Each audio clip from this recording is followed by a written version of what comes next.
Sifiwe. Assalamu alaikum. Hebu mnisalimie hewani hivi. Asanteni sana. Na tafadhali mnaweza kuketi chini. Thank you very much. Kwanza nataka nichukue nafasi hii nimshukuru Mungu kwa kutufikisha masaa haya ya mwisho wa mwaka wa 2022. Niwashukuru nyote mliofika hapa leo jioni hii. Niwashukuru Wakenya wote pale mahala popote walipo wanaotusikiza katika hali mbalimbali.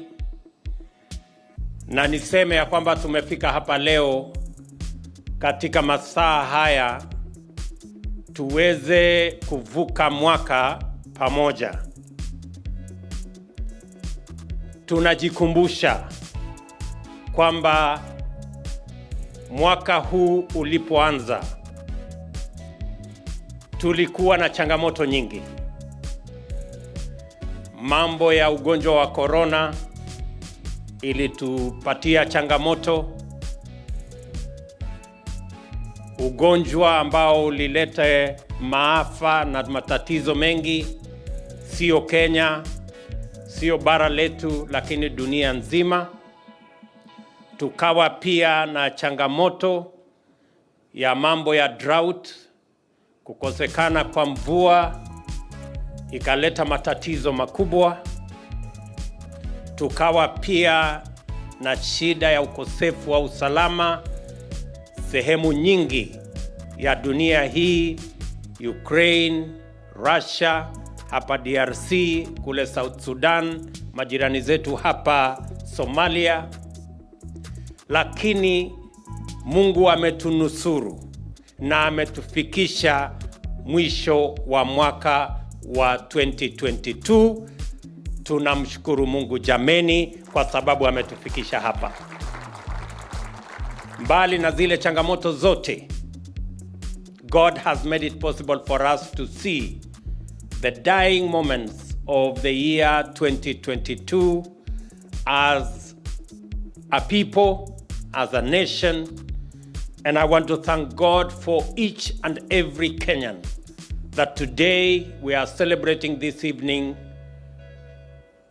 the few moments of the year 2022.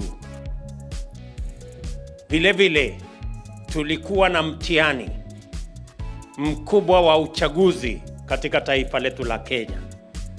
Na nasimama hapa mbele yenu kwa heshima kubwa kuwashukuru wa Kenya wale wote tulienda katika uchaguzi. Tukachagua ma MCA, tukachagua wabunge, maseneta, governor, na mimi pia nikabahatika mkanichagua kama rais pamoja na deputy wangu. Nasimama hapa mbele yenu kusema asante sana. Asante sana kwa kutupa nafasi mimi na wenzangu tuliochaguliwa na wao katika nyadhifa mbalimbali, na kuahidi ya kwamba mimi kama rais nitaungana na viongozi wenzangu, ma MCA, wabunge, maseneta, magavana, ili tushughulike na mipango ya maendeleo ya taifa letu la Kenya. And I want to commit myself, as I did, that we are going to work together with all leaders elected at all levels so that we can focus on the development, the progress, and the prosperity of our nation together as leaders. Najua ya kwamba wachache wetu, mbali na kuwa na mirengo tofauti tofauti ya kisiasa ambayo ni kawaida ya demokrasia, wachache wetu walijaribu kutugawanya kwa mirengo ama kwa sehemu za ukabila. Mimi namshukuru Mungu ya kwamba wale waliojaribu kutugawanya kama vikundi ya kikabila hawakufaulu. Na nawashukuru Wakenya wote kwa sababu walikataa, walikemea, na sote pamoja tukashinda njama za ukabila katika taifa letu la Kenya, na tukawa na uchaguzi ambao ulikuwa na mambo mawili ya muhimu. Ya kwanza, tulikuwa na uchaguzi ambao ulizima mambo ya ukabila katika taifa letu la Kenya.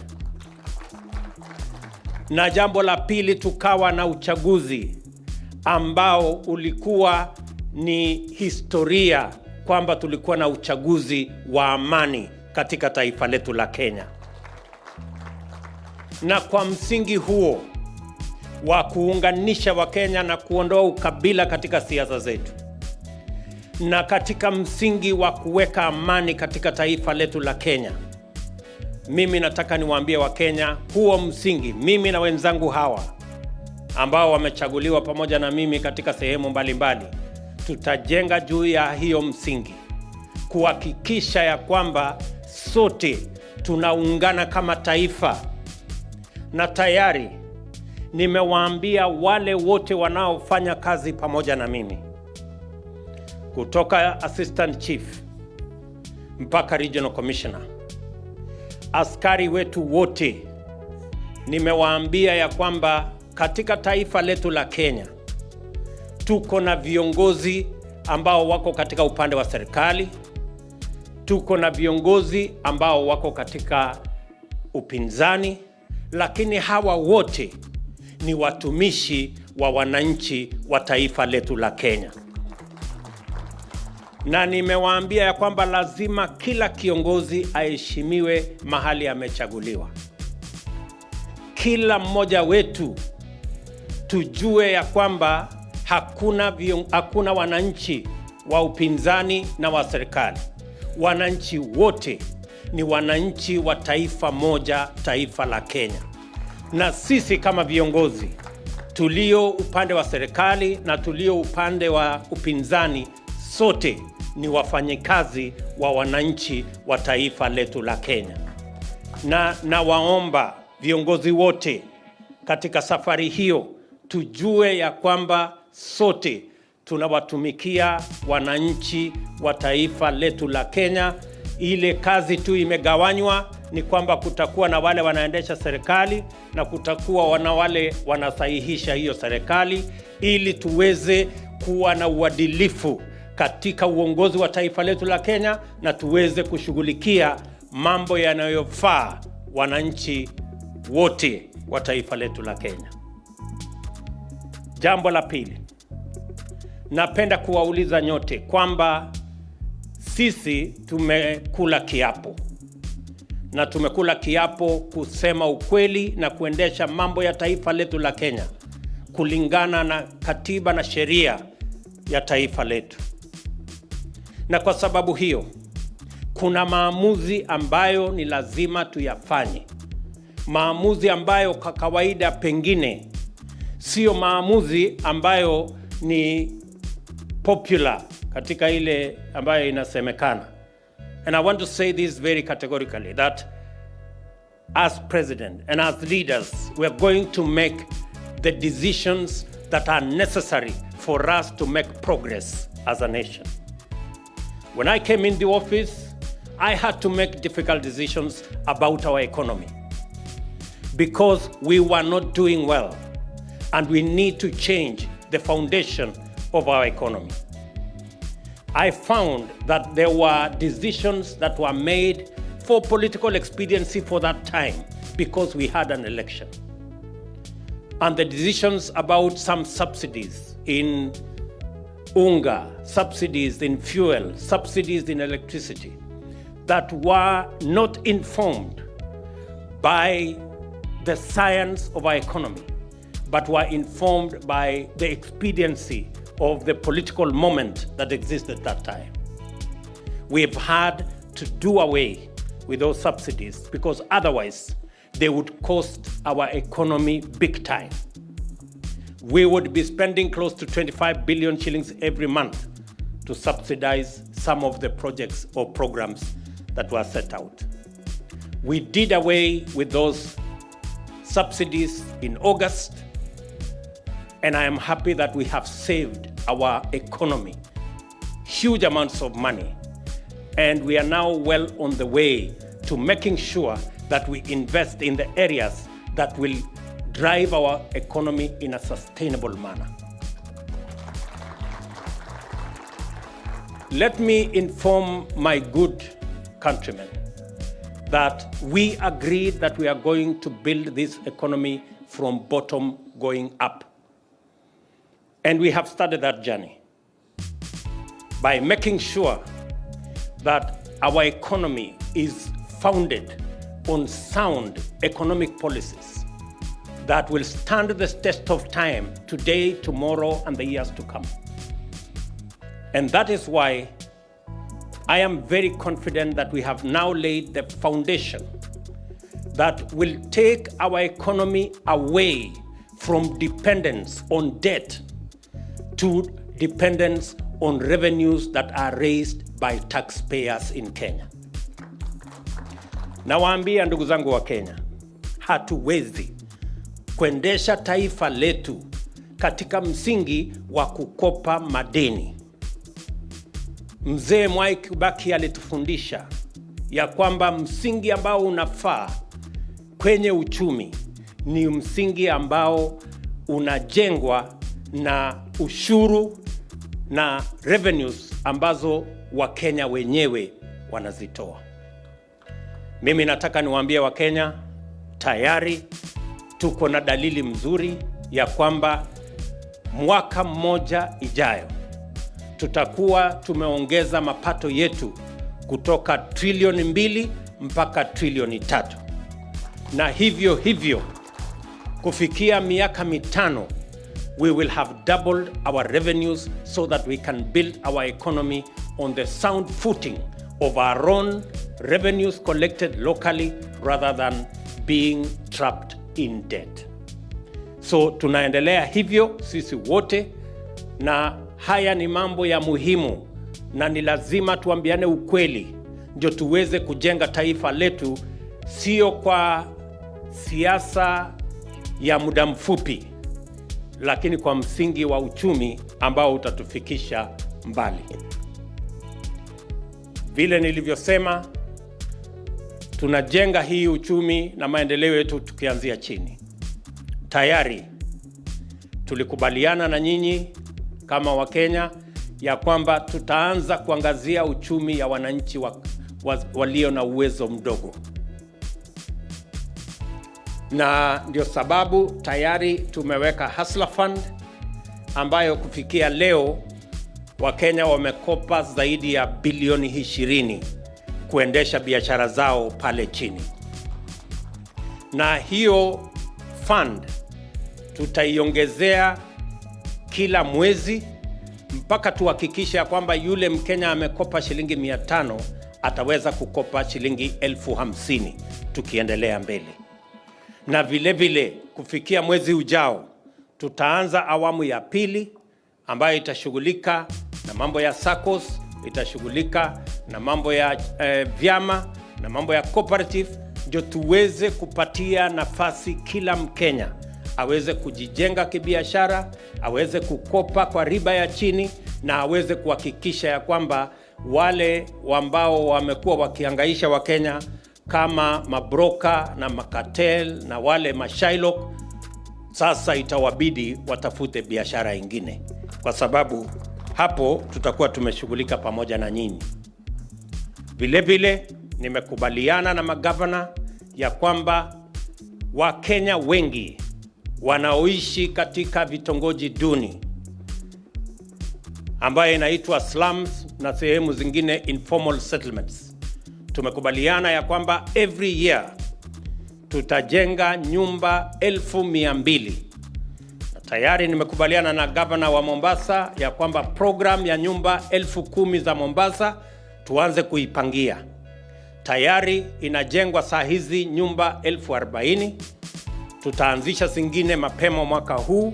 Nitakuwa Nakuru, nitakuwa Bungoma, nitakuwa kule Homa Bay, nitakuwa hapa Mombasa na sehemu zingine za Kenya kuhakikisha ya kwamba tunawapa nafasi wa Kenya ambao wako na mapato ya chini kuweza kuwa na nyumba ya shilingi 5,000, shilingi 10,000, alipe sio rent lakini alipe mortgage, ili baada ya miaka 15, miaka 20 nyumba pia awe ndio mwenye nyumba ni yake.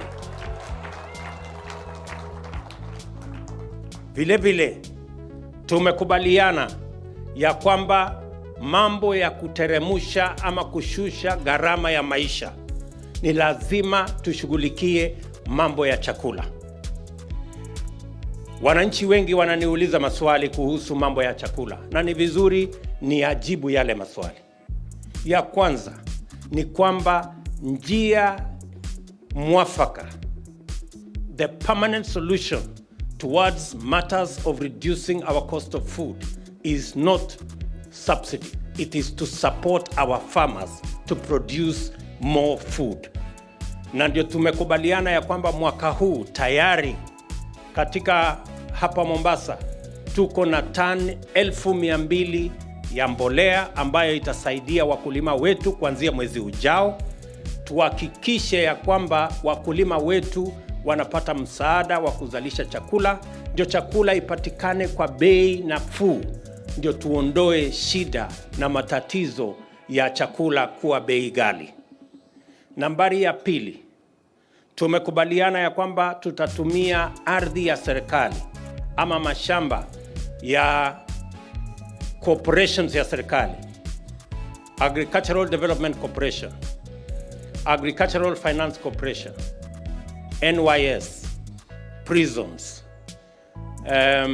na vitengo zingine zote zenye ardhi, kuhakikisha kwamba tunapata ardhi karibu ekari 1,200 ya kuzalisha chakula na kuzalisha mbegu, ndio tuweze kuhakikisha kwamba kuna mbegu ya kutosha, tuwe na fertilizer ya kutosha, ndio tuzalishe chakula ya kutosha, tuondoe kabisa aibu ya njaa katika taifa letu la Kenya. Na vile mumesikia, tuko na mpango maalum. Tutaanza bwawa la kwanza katika ile program yetu ya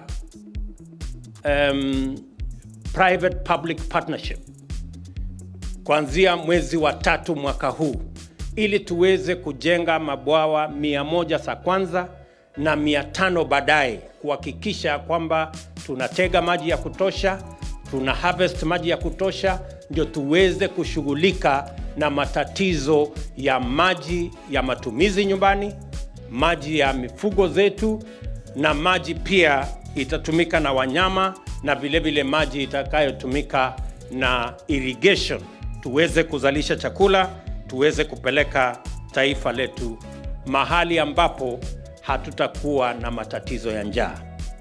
Mumesikia mhubiri hapa amesema ya kwamba ni ile makosa sisi binadamu tumefanya, tukaharibu mambo ya mazingira mpaka ikatokea janga, hata wanyama wasio na hatia wanakufa kwa sababu ya ile makosa sisi binadamu tumefanya, hasara tumelete ya mambo ya mazingira.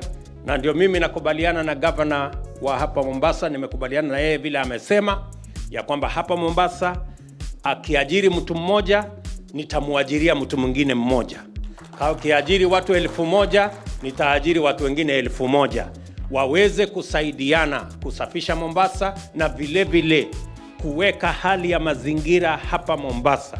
Hapa Mombasa peke yake ni vizuri tuweze kuweka miche ama miti zaidi ya milioni 10 hapa Mombasa Island, ndio tuhakikisha kwamba hii Mombasa Island inakaa vile inapaswa, so that we can have the environment in Mombasa to change.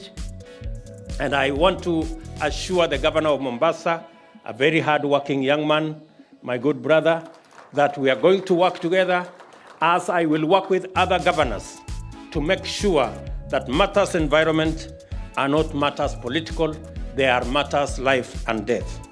Let me also say that because our human capital is the biggest asset we have as a nation, utendakazi ya Wakenya inajulikana. ni maarufu kila mahali. Nimeenda nchi nyingi na nchi hizo zote wanatambua utendakazi na bidii ya Wakenya kazini.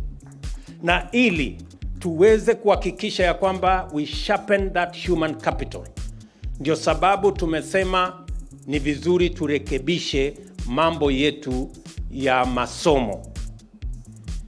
Tumeweka task force ya kushughulika na mambo ya masomo ya primary, masomo ya secondary, masomo ya TVET, masomo ya university, na ningependa kuwatangazia Wakenya ya kwamba hiyo transition, we will make sure that that transition works in the best interest of ensuring that we have the best and the most qualified human capital that is going to work anywhere in Kenya and work anywhere in the world.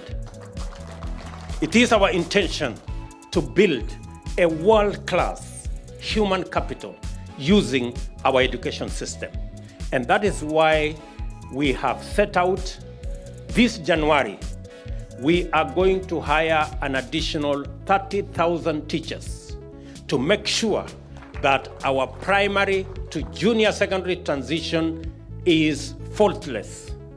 We're also going to hire another 3,000 tutors to take care of our TVET institutions, because in TVET we have the best human capital that is tailored towards the sciences, the mathematics, and the areas that are going to lead us to engineering, because that is the future that we are looking for.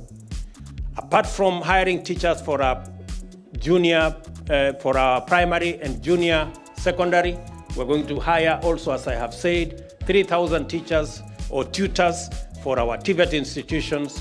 We're going to equip another 70 TVET institutions. We will spend 15 billion shillings to make sure that we have the equipment that will assist in the training of our TVET students, to make sure that we prepare them for the jobs of tomorrow and the future. I also want to give our assurance that from the presidential task force, we're also going to sort out the challenges our universities are facing. We know many universities are facing serious debts because of the expanded nature of the program. We're going to focus on ensuring that our universities also are given attention so that they can teach quality courses and ensure that the students get the best attention that a university is supposed to give. Let me also conclude by saying the following, that we did commit that we are going to transform our industrialization, manufacturing, agro-processing, value addition trajectory. In the last 10 years, our manufacturing has gone backwards from 9% of GDP to 7% of GDP. We have agreed that we are going to change the trajectory, and we have a 20 by 30 plan that by 2030, 20% of our GDP will be contributed by industrialization, manufacturing, agro-processing, and value addition.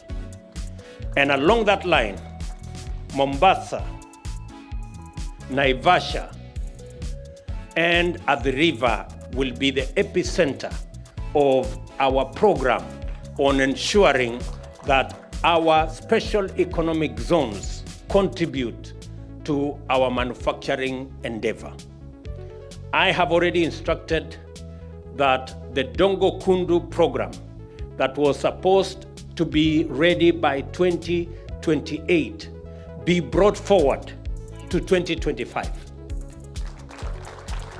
As I made a commitment to the people of Mombasa that we are going to do something about the port, we have already done what we promised about the port so that we can bring back Mombasa the way we knew Mombasa as it was. And I want to promise the people of this great county that we are going to work with you to make sure that we unlock the huge potential for manufacturing, for agro-processing, for our tea, for our coffee, and all the areas that are necessary so that Mombasa and the special economic status it enjoys gives us the benefit of employment and of value addition for all our agro-processing.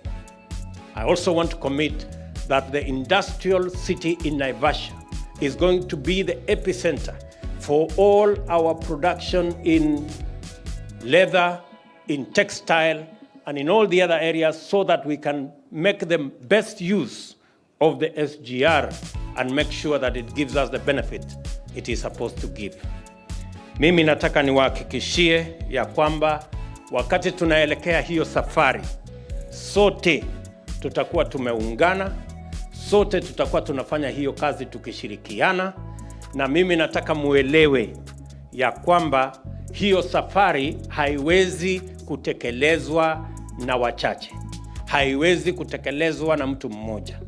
Itabidi zote tuungane, na ndio sababu na wauliza viongozi wote, na wauliza ndugu zetu walio katika bunge, mtoe mchango wenu katika bunge. Wale walio katika Senate wafanye na hivyo. Magovernors wenzangu ambao wanafanya kazi kama governors wafanye sehemu yao, na sisi kama serikali ya kitaifa tutashirikiana pamoja na wote tuhakikishe kwamba tunawaunganisha Wakenya. Mimi nataka niwahakikishie vile vile ya kwamba ndugu zetu walio katika upinzani, mimi ninafurahi ya kwamba leo tuko na ndugu zetu ambao wanashughulika na kazi ya upinzani. Hiyo ni kazi ya muhimu kwa sababu inaweka serikali iliyoko katika mahali ambapo wanajua wanafanya kazi na wananchi wanahitaji kujua kazi yao imefika wapi. Ile mimi nilikataa ni kwamba tuendelee na ile mambo ya zamani ya kujaribu kuchanganya upinzani na serikali, ikosekane mtu wa kusema mambo yameenda kombo. I am very happy that today we have a working opposition that speaks to us from the opposition benches, that looks at what is not going right and tells us what is not going right. That is a functioning democracy, and that is what the people of Kenya wanted in our constitution. We must not work at cross purposes, and we will not take offense of what the opposition says. Whether it is right or not right, it is for the people of Kenya to judge. What I am happy about is that today we have a functioning democracy, and that is how it should be.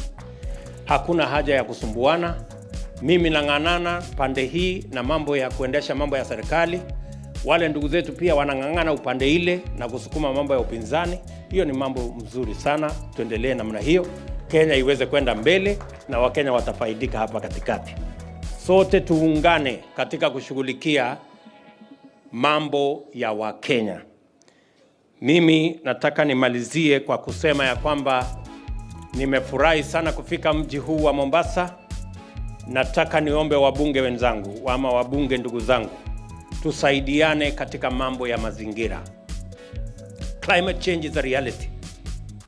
We are living the nightmare of drought that we have never seen in 40 years. We have lost 2.5 million livestock. We have lost even wildlife. As Pastor here said, innocent creatures that have committed no wrong, but because of the activities of humankind, we have a drought situation that is hurting every aspect of our life.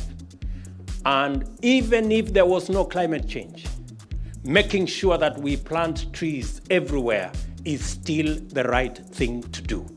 Let me ask every Kenyan, wherever they are, this is the moment to participate in ensuring that we manage our situation, our climate situation, we manage our environment appropriately, ensuring that we plant trees everywhere, including your home state, at any moment, every time.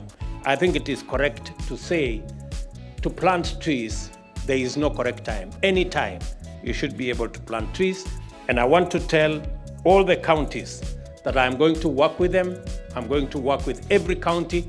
We have a plan with a ministry that is responsible for environment to ensure that we build the momentum around planting trees and ensuring that every Kenyan is involved in this drive. And we are going to hire enough young people to help us drive as the Environmental League to ensure that our country, we rid ourselves of the challenge that we currently have of climate change. Finally, even as we mind about our country, it is correct for us to understand that we have a region to also mind. We have challenges in our region.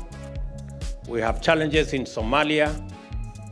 I had a chat with the president of Somalia the other day, about 2-3 days ago. I received a message today from the president of South Sudan. I spoke yesterday with the president of DRC Congo because they want us as a country to assist them in their own challenges of insecurity in their countries and political challenges in their countries. And I want to ask us, as the people of Kenya, to pray for our neighbors, to be available for us to support our military as they do provide security in DRC, as they provide security in Somalia, and even as we work with our brothers and sisters in South Sudan for the good of our region, and even as we speak with our friends in Ethiopia.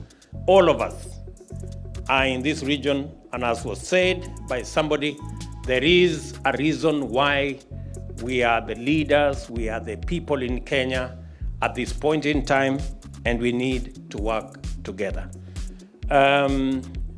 Pengine tu nimwambie nilisikia mhubiri alituombea na akaombea hii serikali ya Kenya. Mimi nataka niwaambie serikali ambayo iko sio yangu binafsi, serikali ni yetu sisi zote. There is only one government of Kenya. I happen to be the leader today, but the government of Kenya remains the government of Kenya, and it belongs to all of us, and it is our government. So let us continue to pray for our government so that it serves the people of Kenya in the manner in which it is meant to serve.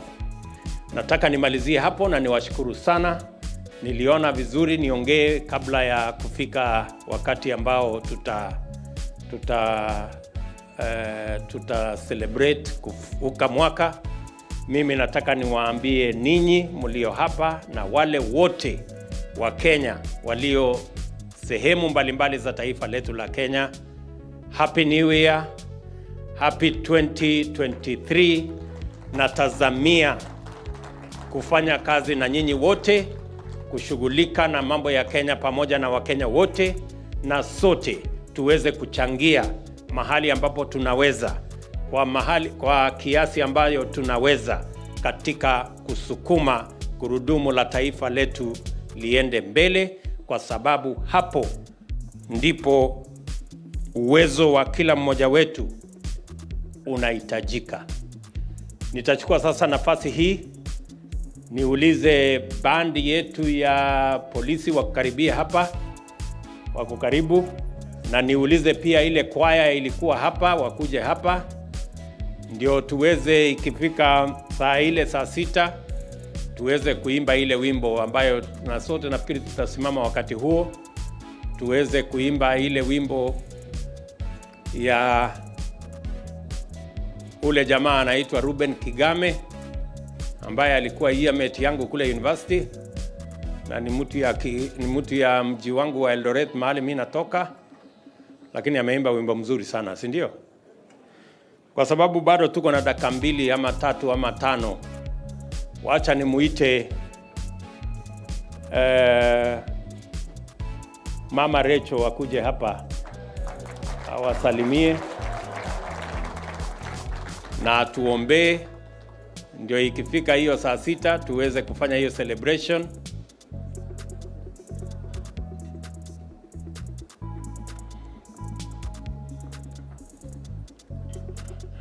Wakati anakuja, waja ni watambue wale wanafanya kazi pamoja na mimi katika executive ya national. Niko na waziri Penina Malonza, waziri wa tourism, yuko hapo. Niko na waziri wa madini na blue economy, waziri Mvuria Salim kutoka hapa Kwale, na niko na PSS. Can all the PSS stand up please? Hawa wote ni makatibu katika serikali yetu ya kitaifa. Asanteni sana makatibu. Thank you very much. And then we have the rest of the administration and everybody. Asanteni sana.